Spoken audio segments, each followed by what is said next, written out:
Live from downtown Detroit, Local 4 News at 6 starts now. Watch the news, y'all. Watch the news. I'm about to blow it. Months of investigation leads to criminal charges after a man makes a threat in a Snapchat video to shoot first responders. A worker at a Fiat Chrysler plant is not allowed back in after police say he threatened violence against his fellow employees. And a little girl is shot with BB pellets while playing on a swing set, and things only escalated from there. But we're going to start the news at 6 here with rain that's coming up in the forecast. Yeah, a lot of it, too, for some areas anyway, late tonight and into tomorrow. And as we send it over to Ben, could see some flooding. This, of course, almost to the day from the 5-year historic flooding. Yeah, it's not only just the amount of rain, Kim and Jason, but it's the timing overnight as we get past midnight. It's going to be tough to see the pavement underneath some of this water, and that always leads to problems and could be lingering into tomorrow morning's commute. There's not a whole lot to look at right now. You saw some of those clouds trying to build out there on our tower cam shot, but this is the stuff that's developing out there in southwest Michigan, northern parts of Indiana, and you can see those colors starting to approach red here, not from the intensity of the thunderstorms, but just from the amounts of rain. These downpours are going to be moving in. They're going to be slow moving, and they're going to last pretty much the nighttime through tomorrow morning. So how much are we talking? Widespread areas from Detroit south are looking at 1 to 2 inches. Those purple bullseyes are 2 to 3. And even though we may see some of those on our side of the state, they will be getting a lot more in the way of wet weather west of us. So we'll continue to refine the timing of this. We'll talk more about your morning commute. And don't forget to download our local forecasters app. When you've got something like this, take us with you. It puts interactive radar, severe weather alerts, and a lot more in the palm of your hand. Download it for free in your app store by searching WDIV. Don't forget to check in tomorrow morning with Brandon Rue and Local 4 News Today. We'll have your weather updates starting at 4:30 a.m. A Detroit girl is recovering after being hit with BB pellets as she was playing on a swing set. She says some teens at the playground did it, and when the parents on both sides met up, things apparently got even more serious. Larry Spruill is live tonight after speaking with the family of that little girl. Larry. Good evening, Kimberly and Jason. That little girl tells me everything happened here at this park. She was playing right over there at the swing set when she was hit by the BB gun. But I want to show you something. The park is right here. Her parents were sitting on the porch right over there when everything happened. My knees were burning. My brother was coming out the house. I kept screaming, I got shot, I got shot. It was with the metal pellet BB gun. And 10-year-old Myshawn Jennings did not look back. She just wanted to get home to her parents.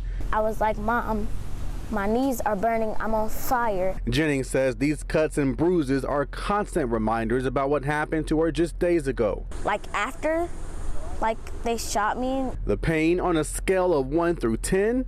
Like 6 or 7. She says everything happened at this park on the corner of Tracy and Chippewa in her West Side neighborhood. Jennings says 2 teens, a 17-year-old and a 16-year-old, shot her in the leg with a BB gun while playing on the swings. You see the stairs? I was next to the stairs. Seconds after the shooting, she got on her bike and told her family. That's when her father, LeSean Jennings, and her brother found the teens near the park. They brought them back to the home to meet police. But it's here where things take a turn. Jennings says you can see family members of one of the teens in their surveillance video looking for them. It turned from just that to more aggression. Like, why did we call the police?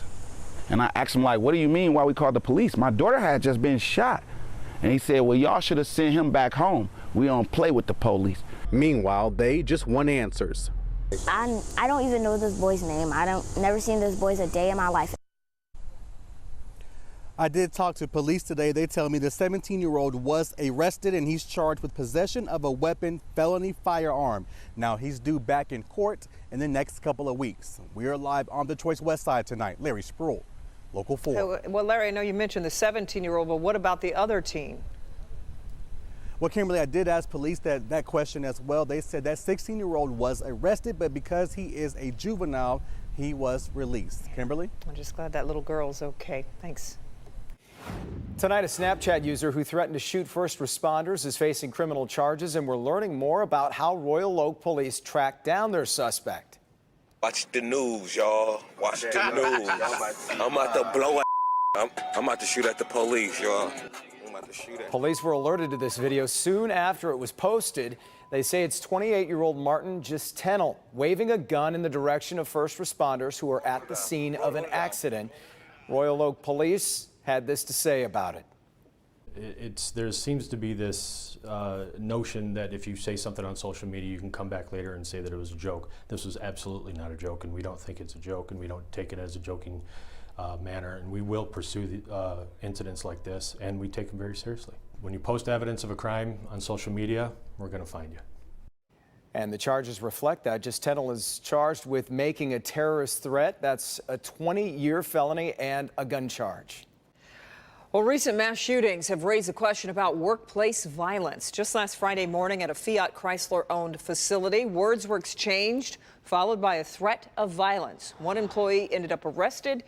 Yet, as Local 4 business editor Rod Maloney explains, the man is not facing charges as of yet and may not. 7 a.m. Friday, the initial call comes in here to the National Parts Distribution Center. Marysville police go inside the plant, but they're not getting much information. They call the chief and tell him if there is a threat, they don't know from where. So he scrambles to come to the front of the plant to make sure nobody brings any trouble inside the plant. Marysville Police Chief Tom Connick says a maintenance man made the threat, didn't have any weapons, but still gave 4 co-workers pause. One of them called the cops. Tom Connick said that employee did the right thing. He's had ongoing issues with other employees, felt like he was being picked on, and apparently something happened that morning that set him off. Marysville police took him into custody, discovered the man's been with the company for 42 years. He realized that that probably wasn't the best thing to say. He was very remorseful with us, knowing that after it was said he couldn't take it back. The company put out a statement this afternoon, quote, FCA has a zero tolerance policy regarding anyone making threats toward the safety and security of its employees. When management at the Marysville Parts Distribution Center became aware of an incident, immediate action was taken to separate that employee from the rest of the workforce. We will continue to monitor and investigate, end quote.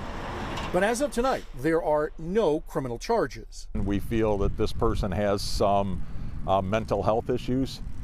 He was referred to get some help. It's been referred to our prosecutor. It may end up going through mental health court. And so as things stand right now, the maintenance man is on a suspension. He's not allowed on any FCA property until or even if this situation is resolved. In the meantime, the man is from St. Clair, and there has been a check. And so far, the police chief there in Marysville says neither town has any information about this guy with any previous issues. Reporting live, Rod Maloney, Local 4. Okay, Rod.